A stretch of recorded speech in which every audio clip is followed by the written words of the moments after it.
11 il fərqlə məhz avqustun 20-si dahi maestro Niyazi də dünyaya gəlir. Bəli.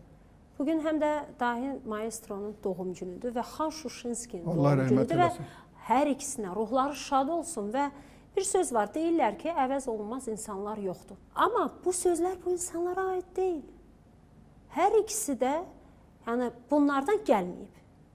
Nə Xan Şuşinski gəlib, siz bayaq da qeyd etdiniz, nə Niyazi gəlib. Mən üzr istəyirəm, elə insanlar var ki, İlahidən də onların elə istedadı. insanlar var ki, onların təkrarı yoxdur. Məsələn, siz təsəvvür edin ki, Xan Əminin nə qədər mahnıları var. Biz neyək ki, nə qədər yazsaq da, nə qədər desək ki, bu mahnıların müəllifi filan kəsdir. Adlarını çəkmirlər, etika xatirinə ki, Şuşanın dağları Xan Əminin mahnısını Özdə oxuyaq. ilk Şuşa haqqında yazılan mahnıdır. Şuşanın mahnısı, sonra Qəmərim, təsəvvürlə 101-i, yox, bir rəqs havası olub, rəqs havası. Firidun Şuşinski özü şahid olub və özü yazır.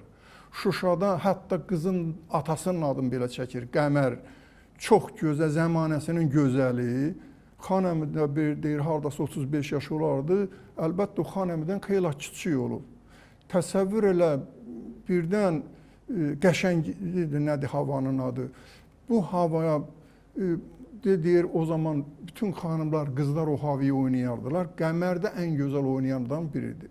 Qəmər oynayanda deyir, Xan Əmi 35 yaşında, özü Xan Əmi həm də bir kişi gözəlliyi olub, çox boylu, buxunlu, səs, Allah ona üçün də verib də, səsi də, boyu da. Qəşək görkəm, səs, insanlıq. Demək, bu saçın üzün hörməzlər, səni mənə verməzlər, əyil üzündən öpürüm, qaranlıqdır, görməzlər.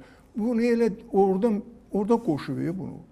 Təsəvvür elə, bu xanəndələrdə elə şey olub, eşqili adamlar olub bunlar. Yəni bunlar sadə insanlar deyil, bunlar sadə oxuyanlardan deyil, eşqili insanlar.